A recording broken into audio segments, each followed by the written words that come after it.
Isn't that beautiful? It's Sweet Love. It's the piano version by Anita Baker, and I love Anita Baker. I think she is has a beautiful voice, and her songs are just absolutely gorgeous. So Anita is one of my favorite people, to be honest with you, as far as music goes. I'm gonna stop this, at least I hope I am. Oops, there we go. Hey, come on. There we go. Got it stopped. Okay, now, this is Steph's World, according to Steph, Spiritual Foundations, chapter 32. I am going to be about as honest as I humanly can.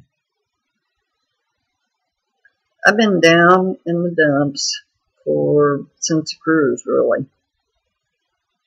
I'm going to tell you why. I did exactly what I preach all the time for us not to do. And what's that? Have expectations. What happens when we have expectations and then things don't work out like we were seriously hoping? We feel like our heart's broken.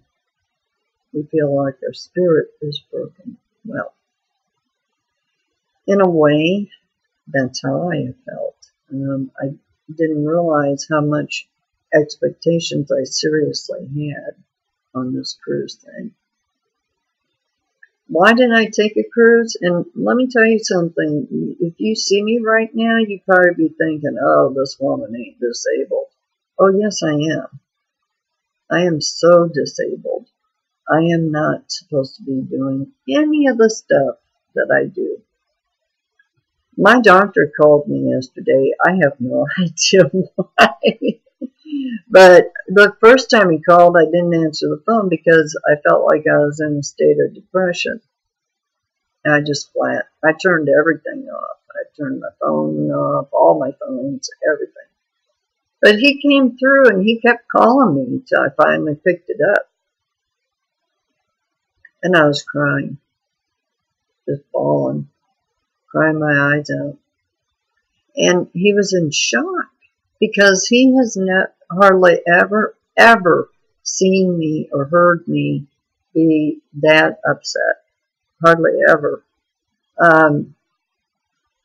And he wanted to know what was wrong. And, he was hoping that this cruise thing had been a really good thing for me.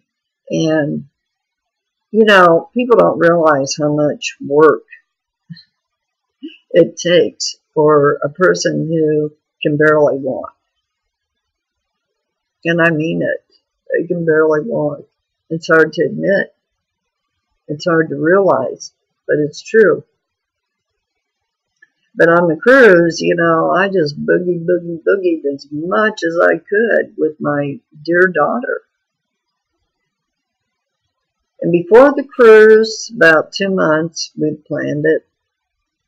I'd send her texts that said, I love you. And she responded almost always real quickly. But after the cruise, after I hugged her goodbye, and usually she won't even let me hug her.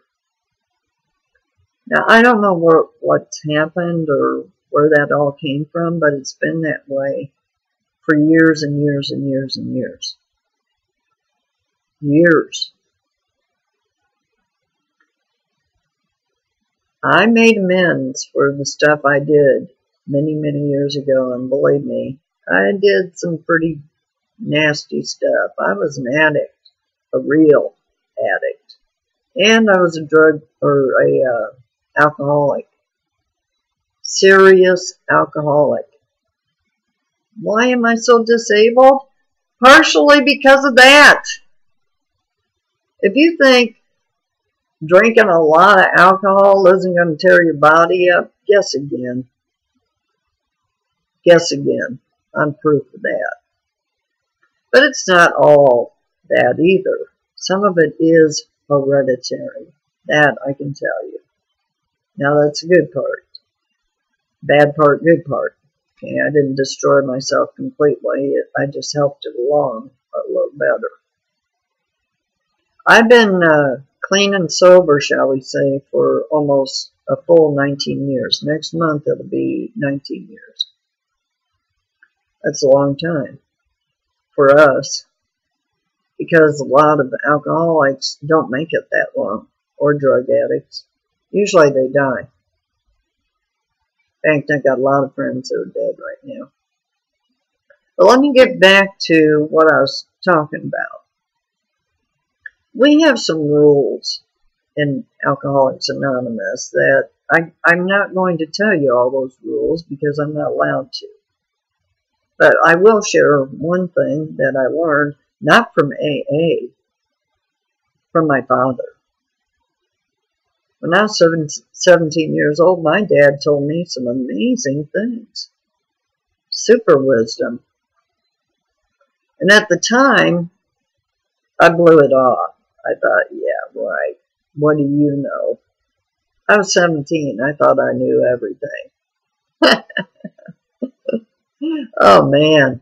And I mean, I thought I knew everything. And that lasted for a long time.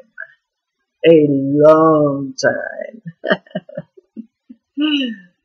Now I know I don't know anything. But here's the deal.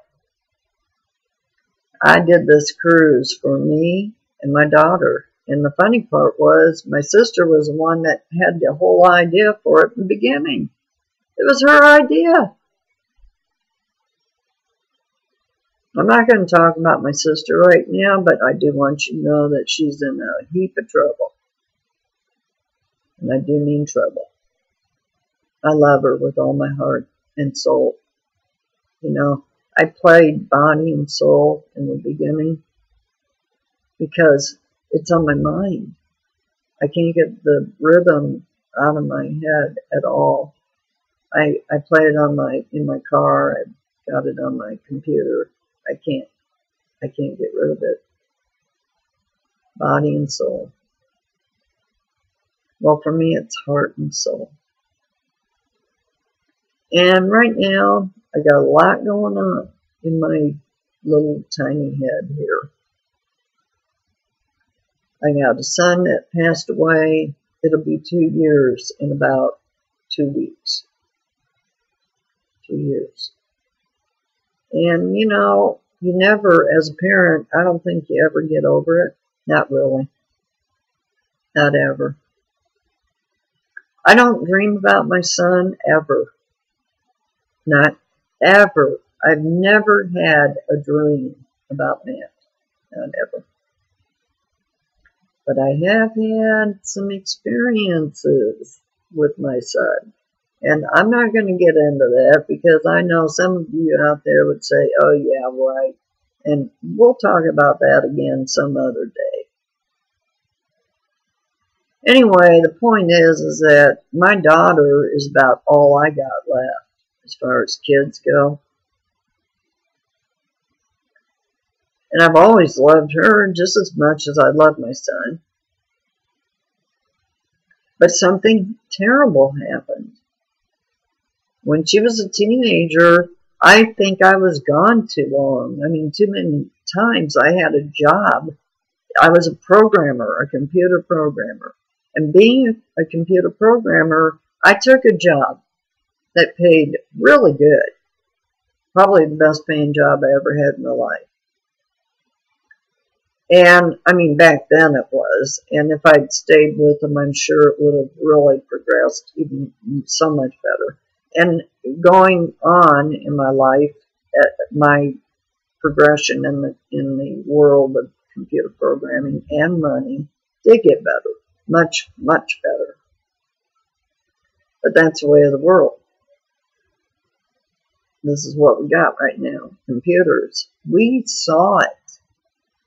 Years ago, when I was going to college, we saw it. We had vision, and we knew what was coming. And it didn't take long. But anyway, I keep getting off the subject. Maybe it's because it's hard to talk about. I have no desire to cry. None. I love my daughter, Rachel, with all my heart and soul.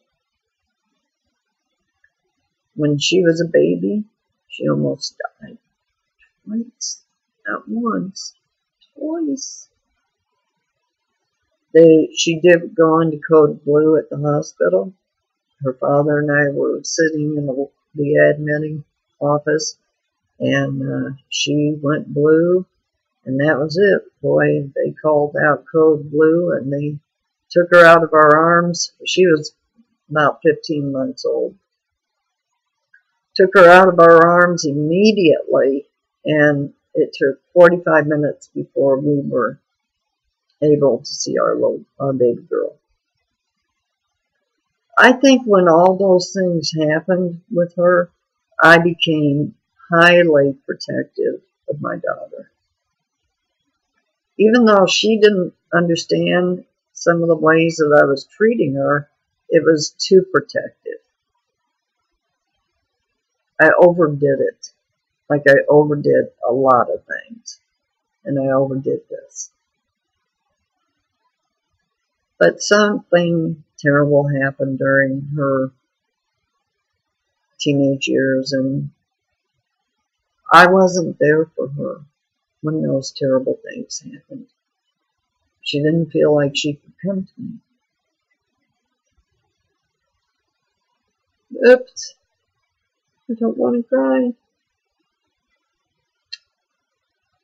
But, believe it or not, she could have come to me. And I would have been a much better mother at that time. She has no idea. And it was because I had finally stopped drinking. The world no longer revolved around me. Now I thought about other people besides good old Steph. Because that's what alcoholics and addicts do. They don't think about how much they hurt other people. And I can speak about this. I'm allowed. I went to hell and came back. I survived by the skin of my teeth. And believe me, it is survived. Now, I lost my beautiful son, but I still have a beautiful daughter. I have another son too, but that's a different story. We won't go into that part right now. Here's the expectation where it came in. She and I, for the last, 17 years, have been back and forth, back and forth, back and forth. On again, off again type love, I guess. I was fortunate enough to be there when all three of my grandchildren came into this world. It was a miraculous event, and I thank God every day for allowing me to be there. But anyway, Rachel, during those times, during rough times in her life, seemed to want me to be there for her, and I tried every time I possibly could. I tried to be there. I really did. But what I don't know that she understood was that my body was getting worse and worse and worse and worse physically.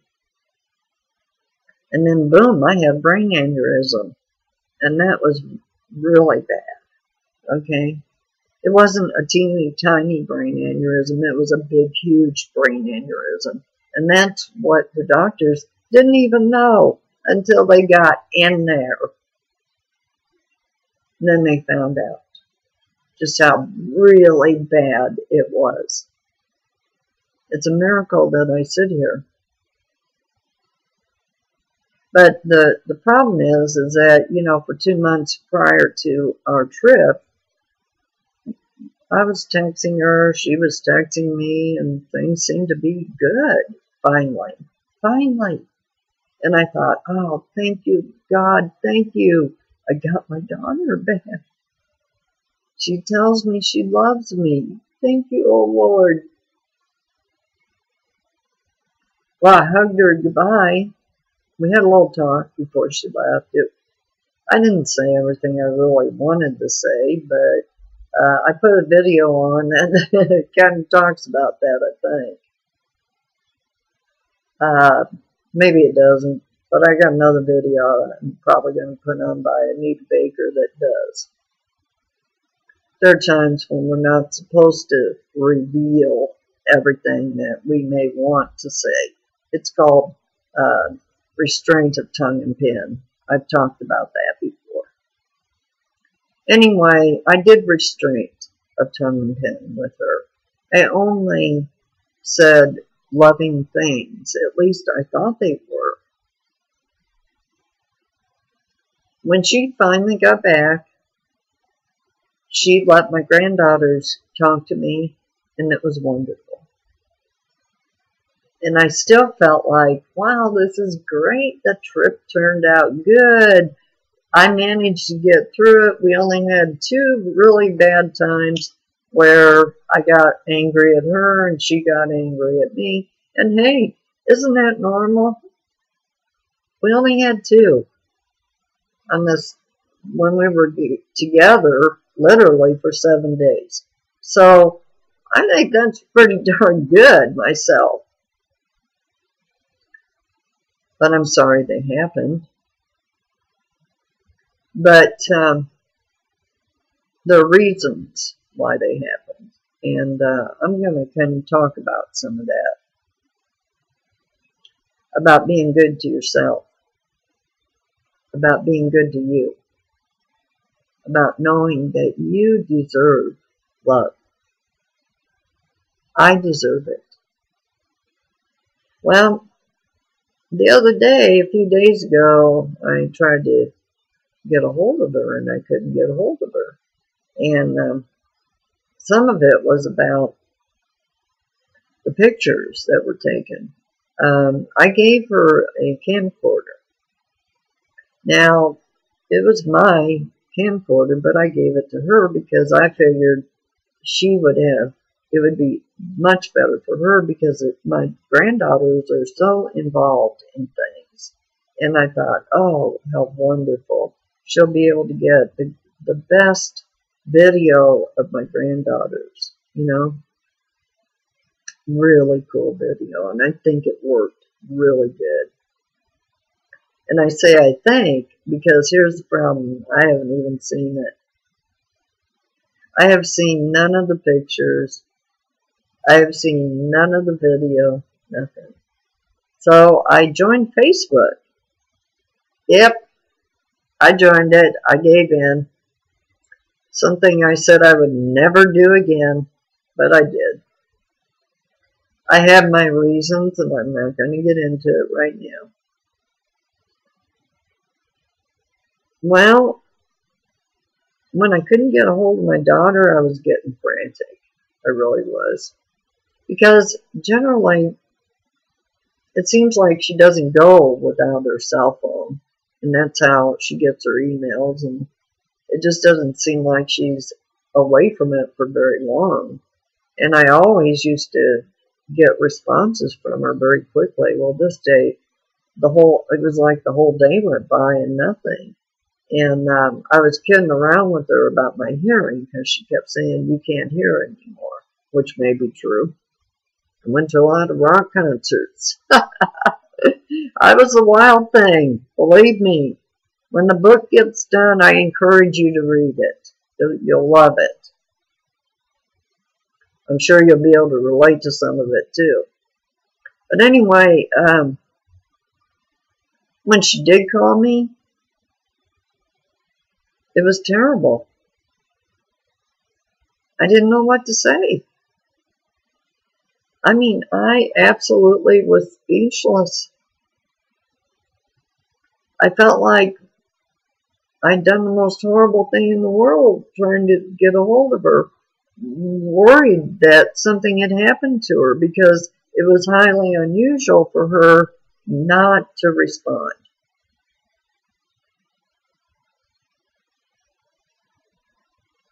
I'm not angry at her, but I got hurt. Oh my God.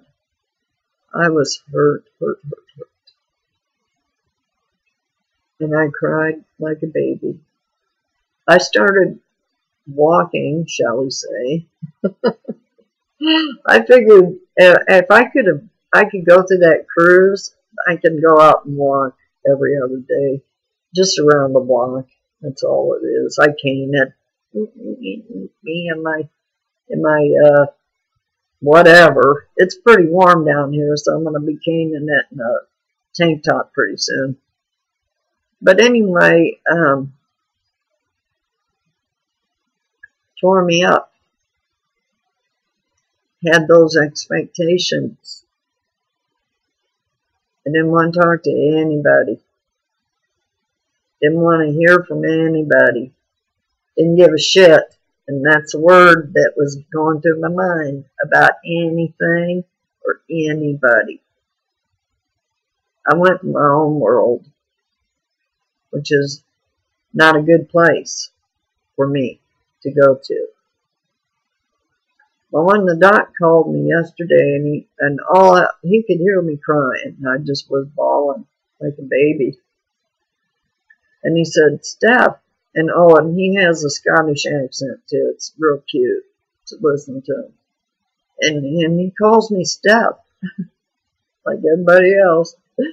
And he goes, Steph, what happened? What happened? I wish I could imitate this. And I said, Doc, I'm just very depressed right now. And I have not seen him since before the cruise. So he knew about it. He knew how excited I was about doing this with my daughter. I was not excited about the cruise, trust me. I was more worried about that. I was worried that I couldn't fulfill all the things that my daughter would want me to do with her. I wanted to do all those things. But there were times when I just simply had to go lay down. I could do it no more. I just simply had to do that. But I did a lot more than I thought I was going to do. I really did. But anyway, the doctor said, Steph, I praise you. I think you're wonderful. I mean, this guy was giving me all kinds of kudos. I thought, wow, this is my doctor. I don't even know why he called me. Just out of the blue. And he told me how much he thought of me, how wonderful he thought I was, because he said he had never met anyone who had lived through and survived through all the stuff that I have lived through and survived through. And always had a great attitude every time I went in to see him. And it wasn't fake. He knew. You can't lie to your doctor, believe me. I've tried. Doesn't work. So he was a bit shocked that after the cruise, his star patient was falling apart. Well, I told him not to worry. I said, don't worry, Doc. I'll get through this. I promise you I will. It's my own fault. And in that regard it is, because I had expectations. Big ones. Well, now I gotta let go of those. And that's what I'm working on right now. I gotta go back to the beginning. And I know what the beginning is for me. I'm going to read you a few things. I'm going to share some things that usually help me get back to the beginning. I got to surrender. I got to do a full surrender. I know I've talked about that a lot, but people probably don't know what I'm talking about. If I need to make amends, I got to make amends. I need to be grateful. I mean, I need to thank God. And I need to go out and I need to help somebody, anybody, total stranger, but I need to go do it. I need to get out of me. And I need to learn to give. Not to get, but to give. I'm going to read a few things. Okay. I probably read some of these before, but I'm going to read them again. Okay. Now, this is from Women Who Run with the Wolves. And by the way, I found the book. I know who wrote it, but I don't have it in front of me, so I can't tell you the name of the gal that wrote it. But I will. I promise. It's coming. And here's one of the things that I thought was really cool that I wrote down. Aloneness, in the oldest sense of the word. Long ago, the word alone was treated as two words, all one. Interesting, huh? To be all one meant to be wholly one. To be in oneness, either essentially or temporarily. That is precisely the goal of solitude, to be all. Well, I've been doing pretty good for the last year. I've really been in solitude. I truly, truly have. And yes, there have been people in my life. I do have some neighbors that I talk to on occasion. And I'm always friendly at the doctor's office, and I'm always friendly. Well, I'm friendly to most everybody. I don't think I've been unfriendly to anybody. And I do have some people who call me on occasion down here, who are down here. I've made some very sweet friends already. So I'm really not all alone, but I live alone. And I'm happy with that. I don't think I'd want to live with anybody. I have to learn to live with me. Okay. Something must be running because I can tell my lips aren't moving right. That's what happens on this computer. It pops up and starts running something. And it shouldn't be doing that. So hold on 1 second. We're going to find out what it is. I don't see it, so I'm not sure what the heck it is. But that's one of the problems with this part having Windows 8. Okay, now I'm going to read you all of this, as a matter of fact. How wonderful to truly find the meaning of alone. This is the positive side and presents a whole different perspective. Much different. In fact, it's something that, they've made movies about people that go off and need to be in solitude to find themselves. And after my son passed, I needed it. I needed it beyond anything in this world. Okay. Renewal and reborn cannot occur without aloneness and solitude. For people that are what we would call Christians, I would like you to know that in the Bible it does speak about being reborn. Yeah, it does. And I could actually find it for you. I've got a book all about it. All about it. So, Jesus spoke about it. Okay, now here's something else. And we're going to get into a little subject that I need to get into, forgiveness. And I've only got about 10 more minutes. Again, from women who run with the wolves. When a woman has trouble letting go of anger or rage, it's often because she's using rage to empower herself. I know how true that is. Trust me. I use rage. I did exactly that. It's a horrible thing.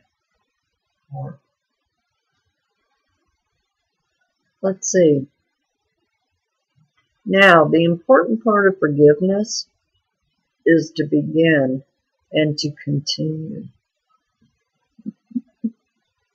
Yeah, I know a lot of us say, well, I forgave them or those people or that person or whatever. But the question is, have you continued? You need to ask yourself that, or I need to. Have I continued? And I do ask myself that. Because people who are actually very close to me have done some really terrible things. Not so much to me, but to themselves. Very quickly, I'm going to say this. When we lie to someone or we take things that don't belong to us, we're not hurting that person anywhere near who we took it from, anywhere near who we're going to hurt ourselves. We're going to hurt ourselves a whole lot worse if we do that in our lives. If we lie, if we cheat, if we steal from someone, and especially someone that people close to you love, and that maybe you care about too. It's a real big problem. I think a lot of people do it, and I did it. I will admit it, I did it. Plain and simple, but I had to make amends after I did it. I had to own up to it. So, I'm probably still not done with that. Okay. There's actually 4 stages of forgiveness according to the writer of Women Who Run with Wolves. She was a psychologist, and she had several master's degrees, and she was an amazing writer. Absolutely amazing. I'm supposed to be a very intelligent person, and honest to God, it took me a while to read that book. And normally I can whip through a book pretty darn fast. Not that one. Okay, the 4 stages of forgiveness. 1, to forgo. That means to leave it alone. Walk away from it. Just leave it alone. That's verse 1. To forgo. 2, to forbear. To abstain from punishing. Don't punish the person. Okay? Back off. Alright? Back off, man. Number 3, to forget. To avert from memory. To refuse to dwell. Don't constantly think about it. You're just bringing all those nasty feelings back in. You know what those nasty feelings do to your body? They really run it down. They take your immune system and they just crunch it right up. Really nasty stuff, let me tell you. And the 4th one, to forgive. And that means to abandon the debt. Now, guess who told us all these things, by the way? Jesus the Christ did. Yep, he sure did. And I'm sure somebody else did even before him. I'm sure of that. But, the important thing is that Jesus the Christ also told us this. So, He came from somebody with a lot of, woo, lot of soul, lot of heart and soul there. Okay, now, there was something else I want to read you that I think is in here. Yep. Okay. Wait a minute. I'm sorry. I missed it, but I'll get it in just a second here. Oh, shoot. I can't believe I did this again. You know, I've done this on several occasions. I had it right there, and boom. What do? I lose it. But I know it's right here. Just give me a moment, and I will find it. It's about us girls, by the way. It's not about you men necessarily, although, to be honest with you, I think men can handle some of this stuff too. That's my own opinion. Okay, hey, I'm getting close. I know I am. Alright. Getting close. Oh, sorry about this. God, on the last one, I did the same thing, didn't I? I'm getting really bad about this. I had it all ready to go. And maybe I'm not supposed to read that one right now. Maybe that's what's going on. You know? Sometimes that's what happens. Let me just make sure real quick. If I can't find it, we'll call it an end to this one. But it was a goodie. And believe me, none of this came from me. I can tell you that right now. None of it. Well, now this is pretty good, but that's not what I wanted to share with you. Although, you know what? I think I will show this. Okay. Hey, this is about humility. And by the way, I discussed humility at length in the last video. I don't know if you guys remember. Okay? Our purpose in life is to carry the message. Okay, well, what's the message? Right? To live it and be it. Our message is about purpose in life, how we live our purpose in life. Alright? Our purpose is humility. Plain and simple. Humility. Yeah. Being humble. Somebody attacks us, keep your mouth shut. Just keep your mouth shut. Forgive them. Remember, we just went through the forgiveness steps. Forgive them. Okay? How we live our purpose is consistent with attraction rather than promotion. Okay? So, how we live, we're going to attract if we're living in a good way. We're going to attract good people. People who think like us, or people that are here to help teach us. Okay? We really will. Let's see. When we promote our will, we create chaos and conflict. But when we are surrendered, we draw our will to us through attraction. Uh-oh. Stop that. It's my computer. Something's running. Okay, I'm going to end it. Thank you. Thank you all. I love you.